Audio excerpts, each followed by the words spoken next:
ఇది మా new tap meet లాంటిది. మొదటి ప్రెస్ మీటు మా విశ్వవిఖ్యాత నటసార్వభౌమ నటరత్న పద్మశ్రీ నందమూరి తారక రామారావు గారు నటవారసుడు నందమూరి ఘట్టమనేని సూపర్ స్టార్ ఘట్టమనేని శివరామకృష్ణ గారు ఘట్టమనేని కృష్ణ గారి నటవారసుడు నాకు మిత్రుడిలాగా భావించే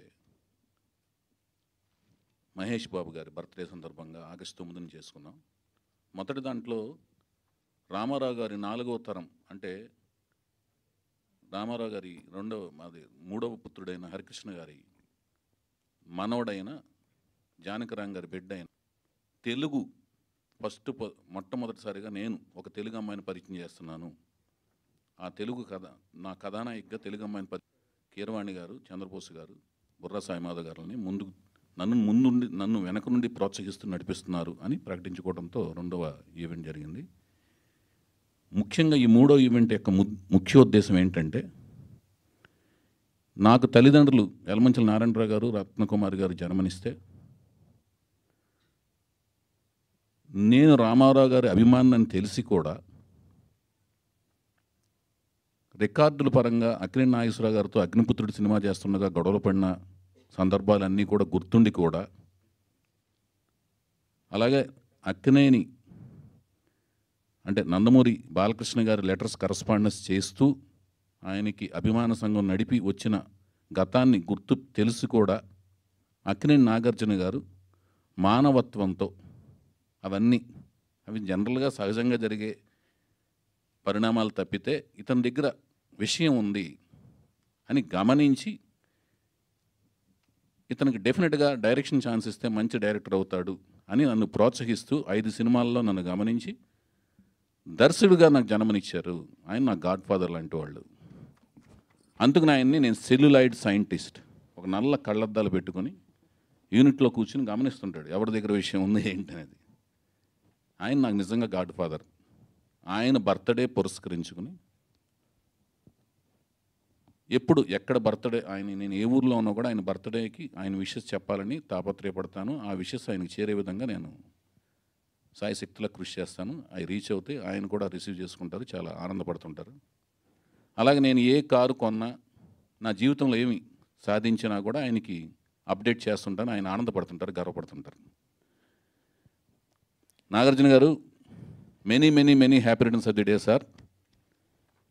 నేను మీ గుడివాడ అంటే మీ నాన్నగారు పుట్టి పెరిగిన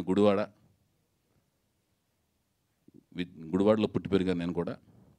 అలాగే మీ నాన్నగారు స్థాపించిన కళాశాల ఏఎన్ఆర్ కళాశాల స్టూడెంట్ని, మీ అన్నపూర్ణ స్టూడియో ప్రొడక్ట్ని, మీ సినిమాతో స్టార్ట్ అయిన నా కెరీర్ ఇప్పుడు మళ్ళీ ఇంకొక సినిమా తీయబోతున్నాను సార్. మీ బర్త్డే సందర్భంగా ఈ 3వ ఈవెంట్ చేసుకుంటున్నాం మేము. ఇది నాకు ఇంకొక రకంగా చిరస్మరణీయం. ఎలా అంటే, రామారావు గారి హరికృష్ణ గారు మూడో పుత్రుడైన హరికృష్ణ గారు నాకు అనుకోకుండా ఒక సోదర సమానుడి కంటే ఎక్కువగా నన్ను ట్రీట్ చేశారు. ఆయన ఈ పట్టాభిషేకంతో పరిచయమైన పరిచయం ఎట్టి పరిస్థితుల్లోనూ మీరు యాక్ట్ చేయాలి సార్, బాలకృష్ణ గారు అందంగా చాలా క్యూట్గా చాక్లెట్ ఫేస్తో అందంగా ఉన్నారు. పట్టాభిషేకం టైంలో ఆయనతో నేను ఆర్గ్యుమెంట్ పెడుతుండేవాడిని హరికృష్ణ గారితో. మీరు రగ్గుడుగా ఉన్నారు, బ్రహ్మాండంగా ఉన్నారు, కొన్ని రగ్గుడు క్యారెక్టర్స్ చేస్తుంటే బాగుంటుంది అంటుంటే శ్రీరాములయ్య సినిమా తర్వాత ఆయన యాక్సెప్ట్ చేయడం జరిగింది. అది చేస్తుండగా నేను కూడా కోరిన కోరిక మీదకు సీతారామరాజు సినిమాలో ఆయన యాక్ట్ చేయడం జరిగింది. వీళ్ళిద్దరిని నందమూరి వంశంలోని వారసుడిని అంటే అక్కినేని వంశంలోని వారసుడైన నాగార్జున గారిని, నందమూరి వంశంలో ఉన్న హరికృష్ణ గారిని ఇద్దరిని కలిపి ఒక సినిమా తీయటం, సీతారామరాజు అనే సినిమా తీయటం, ఆ సినిమా నాకు ఆ దర్శకుడికి అవకాశం రావటం, అది చూసుకోవటం అనేది చేయటం, ఆ సినిమాలో నేను వీళ్ళిద్దరిని కలిపి సినిమా తీయటం అనేది ఒక అదృష్టం కింద భావిస్తున్నాను. ఆయన బర్త్డే అనుకోకుండా యాదృచ్ఛికంగానో లేదా కాకతాళీయంగానో ఎందుకు జరిగిందో తెలియదు, కానీ ఈరోజే మా హరికృష్ణ గారి వర్ధంతి డే కావటం కూడా ఒక విచారకరమైన రోజు. అది ఈరోజు కావటం, ఆయన తెలుగుని ఎంతగా ప్రేమిస్తారో, పార్లమెంట్లో నేను తెలుగులోనే మాట్లాడతానని ఎందుకు పోరాటం చేశారో, ఆ తెలుగు భాషా దినోత్సవం రోజునే అనుకోకుండా ప్రమాదవశాత్తు మరణించటం, పరలోకానికి పయనించటం, వాళ్ళ నాన్నగారి దగ్గరికి వెళ్ళటం, అక్కడికి వెళ్ళి మళ్ళీ అక్కడ ఏ రథాన్ని సారథ్యం వహిస్తున్నారో తెలియదు కానీ వాళ్ళ నాన్నగారి కార్యక్రమాల్లో అక్కడ నుంచి ఇదంతా చూస్తుంటారు, ఆయన ఆశీస్సులు అందిస్తుంటారు. ఎప్పటికీ నా గుండెల్లో చిరస్థాయిగా ఉండిపోతారు హరికృష్ణ గారు. ఎందుకంటే ఆయన నన్ను సోదరులా చూశారు. నేను లాహిరి టైంలో బొమ్మరిల్లు సంస్థ స్థాపించినప్పుడు నేను వెళ్ళి, మీరు సినిమా నాకు నేను ప్రొడ్యూసర్ అవుతున్నా అండి, మీరు నాకు డైరెక్షన్ చేసి నేను ప్రొడ్యూస్ చేద్దాం అనుకుంటున్నానండి, నేను డైరెక్టరే కాదు ప్రొడ్యూస్ చేద్దాం అనుకుంటున్నాను అన్నప్పుడు, నువ్వు ఎక్కడి నుంచి డబ్బులు తీసుకొస్తావు అనే మాట అడగకుండా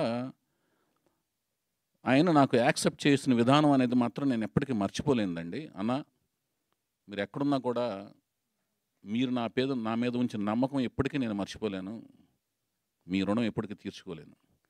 కానీ ఈ నమ్మకం అనే ఉంచే ప్రాసెస్లో నందమూరి కళ్యాణ్ రామ్ విశేషంగా సాయశక్తులా నాకు సపోర్ట్గా అండగా నిలిచాడు. ప్రతిరోజు రావటం, ఇక్కడ మా ఇంటికి రావటం, వాళ్ళ నాన్నగారి దగ్గర తీసుకెళ్ళే హరికృష్ణ గారిని చౌదరికి చేయండి, డెఫినెట్గా మంచిగా తీస్తాడు అని నేను రిక్వెస్ట్ చేసే ప్రాసెస్లో తను కూడా నా నిర్ణయానికి అండగా నిలిచి వాళ్ళ నాన్నగారు నిర్ణయం తీసుకోవడంలో సపోర్ట్గా అండగా నిలిచాడు. కళ్యాణ్ రామ్ కూడా ఈ విధంగా నేను ధన్యవాదాలు తెలియజేసుకుంటున్నాను. ఎందుకంటే ఈ ప్రయాణం అనేది వాళ్ళ నాన్నగారు నాకు నిర్ణయం తీసుకోవటం, ఈ రోజున ఈ వేదిక మీద నాకంటూ ఒక సంస్థ ఉండటం, ఆ సంస్థ మీద నేను సాధించిన విజయాలన్నిటికీ మూలం అనేది హరికృష్ణ గారు. హరికృష్ణ గారు వర్ధంతి సందర్భంగా, నాగార్జున గారి జన్మదినం సందర్భంగా, అలాగే వీటన్నిటికి మించి నేను తెలుగు జాతిలో పుట్టాను, తెలుగు భాష మాట్లాడుతున్నాను, అది నా మాతృభాష. ఎంతో ఇష్టం నాకు ఆ భాష అంటే. ఎందుకు అంత ఇష్టం అంటే, నేను గమనించింది ఏంటంటే తెలుగు భాషలో 56 అక్షరాల తెలుగు భాష, అచ్చులు 18, హల్లులు 38, ఉభయాక్షరాలు 0, అరసున్నా, విసర్గం 3, మొత్తం మీద 56 అక్షరాలైతే 4 కుదించారు. అలు అనేదిను, చా జా అనేది 2 తీసేసి 52 అక్షరాలు, 4 అక్షరాలు, అచ్చుల్లో 2, హల్లుల్లో 2 తీసేసి 52 అక్షరాలు కుదించారు. తెలుగు భాష నేను గమనించింది ఏంటంటే ఈ సృష్టిలో పుట్టుకొచ్చే ఏ శబ్దాన్నైనా అక్షర రూపంలో రాయగలిగిన ఏకైక భాష మన తెలుగు భాష. ఏ శబ్దానైనా ఇంక ఏ భాషలోనూ ఏ శబ్దాన్ని కూడా లిపి రూపంలో రాయలేమన్నమాట, ఒక తెలుగు భాషలోనే రాయగలం అని నేను గమనించాను అన్నమాట. సో అందుకని నాకు అంత ఇష్టం అన్నమాట. సో ఆ భాషా దినోత్సవం రోజున మా ఈవెంట్ జరుపుకుంటూ అనుకోకుండా గత 8 ఏళ్ళుగా 9 ఏళ్ళుగా అంతకుముందు నాలో వచ్చిన ఒక ఆలోచన ఏంటంటే, తెలుగు భాషని, తెలుగు సంస్కృతిని, ఇంతకుముందు 2 ఈవెంట్స్లో హీరోని ప్రకటించుకున్నాం, హీరోయిన్ని ప్రకటించుకున్నాం, రథసారథులను ప్రకటించుకున్నాం. ఇప్పుడు ప్రకటించుకునేది ఏంటంటే నేపథ్యం అన్నమాట. ఈ కథ యొక్క నేపథ్యం 1980 నేపథ్యంలో ఈ కథ జరగబోతోంది. ఇది ఈ వేదిక యొక్క ముఖ్యోద్దేశం. 1980 అనే నేపథ్యంలో ఈ కథ జరగబోతోంది. ఆ నేపథ్యం అనేది బలీయమైన తెలుగు భాష, తెలుగు సంస్కృతి, తెలుగు జాతి నేపథ్యం అన్నమాట.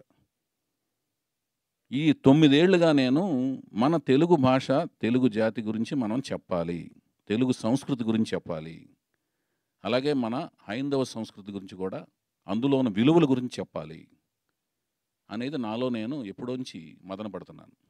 దానికి సరైన కథాంశము, వాణిజ్య విలువలు ఉన్న కథాంశము ఉండాలి, లభ్యమవ్వాలి. లభ్యమైనప్పుడే చెప్పాలి. ఎందుకంటే సినిమా అనేది వాణిజ్య విలువలతో కూడిన ఒక అంశము. వ్యాపార విలువలు, వాణిజ్య విలువలు సమృద్ధిగా ఉంటేనే సినిమా తీయాలి. చలనచిత్రంగా దాన్ని రూపుదిద్దుకోవాలి, రూపాంతరం చెందించి ప్రజల్లోకి పంపించాలి.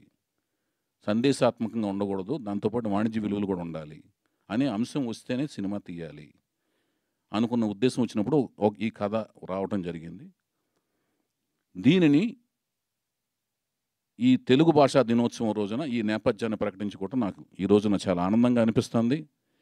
గిడుగు వెంకటరామమూర్తి గారు, ఆయనకి పిడుగు అనే బిరుదు అనేది ఇచ్చారు ఆయన చేసిన పోరాటానికి. ఆయన పిడుగు పిడుగు అని ముద్దుగా పిలుచుకుంటారు, మరో పేరుగా పిలుచుకుంటారు.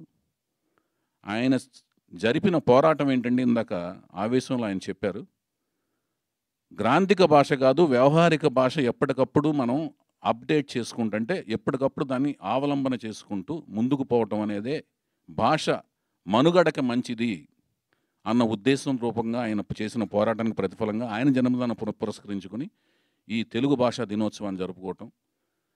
ఆయన భాషా దినోత్సవం రోజున మా సినిమా యొక్క నేపథ్యాన్ని మేము ప్రకటించుకోవటం. ఎందుకంటే బలీయమైనదండి నేపథ్యం అనేది. వేరే సినిమాల గురించి కామెంట్ చేయడం కంటే కూడా మా సినిమా యొక్క గొప్పతనం, మా సినిమా యొక్క బలం చెప్పుకోవటం అనేది మాకు విలువతో కూడిన ఒక మంచితనం అండి. కానీ ఇందులో ఇందాక ఆయన చెప్పినట్టుగా ఉత్థాన పతనాలు లాంటి భావోద్వేగ సన్నివేశాల సమయంలో పద్య రూపంలో కూడా అక్కడక్కడ తెలుగుని అర్థమయ్యే పదాలతో ప్రకటించుకోవటం కూడా జరుగుతుందండి. ఇది మేము తెలుగు భాషకి మేము మా తరపు నుంచి చేయబోతున్న ఒక సంస్కారం లాంటి, ఒక సన్మానం లాంటిది, ఒక జ్ఞాపిక లాంటిది ఇచ్చుకోవటం అనేది కార్యక్రమం మేము ఈ వేదిక సందర్భంగా, మా సినిమా సందర్భంగా మేము చేసుకోబోతున్న ఒక ప్రక్రియ అన్నమాట. తెలియజేసుకుంటూ నేను అడిగిన వెంటనే ఎన్నో పనులు ఉన్నాయి చంద్రబోస్ గారికి, అలాగే బుర్రా సాయిమాధవ్ గారికి. ఇందాక ఆయన చెప్పినట్లుగా ఎంతో భయంకరమైన వాళ్ళు ఒత్తిడిలో ఉన్నారు. చాలా ఆయనది చెన్నై వెళ్ళాలి బోస్ గారు, విపరీతమైన ఒత్తిడిలో ఉన్నాయి. రాత్రి కూడా చాలాసేపు ఆయన సంభాషించాను. చాలా ఒత్తిడి మీద ఆయన తీసుకురావడం జరిగింది. అంటే కమిట్మెంట్ ముఖ్యం కదండి. భాష మీద ప్రేమ ఉంటుంది కానీ కమిట్మెంట్ కూడా అంతకంటే ముఖ్యం కదా. ప్రవర్తన, కాండక్ట్ అనేది ముఖ్యం కదా. అట్లాగే ఆయన కూడా చాలా పని ఒత్తిళ్ళు ఉన్నాయి. బుర్రా సాయిమాధవ్ గారు వాళ్ళిద్దరూ ఒప్పుకుని వచ్చారు. వాటన్నింటికంటే ముఖ్యం కూడా నా ఈ ప్రయత్నం ప్రజలకు చేరువవ్వాలి. ఆ చేరువవ్వాలంటే ప్రయాస నేను పడతాను కథా స్క్రీన్ ప్లే దర్శకత్వం చేస్తూ. దానికి వ్యయం పెట్టేవాళ్ళు కావాలి. ఆ వ్యయం పెట్టేది ఎవరంటే నా భార్య రూపంలో నా భార్యను వెనకుండి నడిపిస్తున్న నా మిత్రుడు రమేష్ అత్తిలి. ఆయన కూడా ఈ సప్త సముద్రాలు దాటి ఇక్కడికి వచ్చారు అమెరికా నుంచి. ఆయన అనుకున్న ఆయన మిత్రులు వీళ్ళందరూ కూడా ఇలాంటి ఒక మంచి ప్రయత్నం చేస్తున్న టైంలో ఈ కొత్త కథానాయకుడు రామారావు గారి 4వ జనరేషన్ ముని మనవడిని పరిచయం చేసే ఒక కార్యక్రమంలో, అలాగే ఒక తెలుగు కూచిపూడి డాన్సర్ని కథానాయికగా పరిచయం చేస్తున్న ఈ కార్యక్రమంలో భాగస్వాములు అయినందుకు వీళ్ళందరూ నా మీద పెట్టిన బాధ్యతని, ఇందాక వాళ్ళు చెప్పినట్టు క్రమశిక్షణ, అంకితభావం, కార్యదీక్షతో ఈ సినిమాని చేస్తూ డెఫినెట్గా కష్టపడి పనిచేస్తామండి. మంచి సినిమా మీ అందరికీ నచ్చే విధంగా తీయటానికి ప్రయత్నం చేస్తాను. ఇక ఆ పైన మీరిచ్చే తీర్పు శిరసా వహిస్తాను. అదృష్టాన్ని పరీక్షించుకుంటాను. ధన్యవాదాలండి. Thank you so much. Thank you అండి. Thank you so much. మరి ఇవాళ కింగ్ నాగార్జున గారి బర్త్డే కాబట్టి మనం కేక్ తీసుకుని అమ్మా. అన్నా